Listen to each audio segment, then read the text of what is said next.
Hello बच्चों, तो आओ प्रश्न को देखते हैं।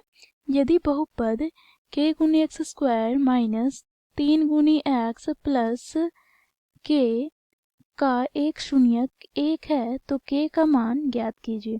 तो दिए गए प्रश्न की मुख्य अवधारणा की बात करें तो बच्चों देखो, यहाँ पर दिए गए बहुपद px का एक शून्यक x बराबर a है, तो बच्चों देखो x को हम a से स्थानांतरित कर दें तो बच्चों यह मान हमें अर्थात बहुपद हमें प्राप्त हो जाएगा शून्य। तो इस मुख्य अवधारणा की सहायता से बच्चों हम दिए गए प्रश्न को हल करेंगे। तो बच्चों देखो, क्योंकि दिया गया बहुपद px बराबर क्या है, तो k गुनी एक्स स्क्वायर माइनस 3 गुनी एक्स प्लस के, साथ ही बच्चों प्रश्न में हमें दे रखा है क्योंकि x बराबर 1 px का एक शून्यक है।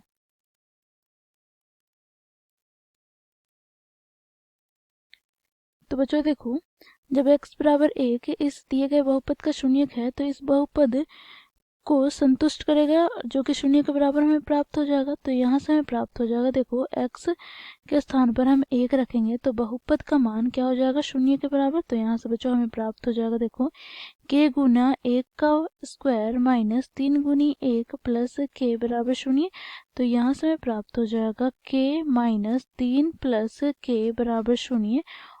तो यहाँ से बच्चों देखो k प्लस k कितना हो जाएगा, 2 गुनी k माइनस 3 बराबर शून्य। तो यहाँ से 2 गुनी k बराबर माइनस 3 बराबर के दाएं ओर जाएगा तो प्लस का 3 हो जाएगा। तो यहाँ से हमें k का मान प्राप्त हो जाएगा बच्चों, देखो 3/2। तो यही मान हमें ज्ञात करना था k का, तो k का मान हमने ज्ञात किया है 3/2। तो यही हो जाएगा हमारा दिए गए प्रश्न का उत्तर। तो इस प्रकार बच्चों हम लोग मुख्य अवधारणा की सहायता से दिए गए प्रश्न को हल करते हैं। आशा करती हूँ आप लोगों को यह प्रश्न समझ में आया होगा। धन्यवाद।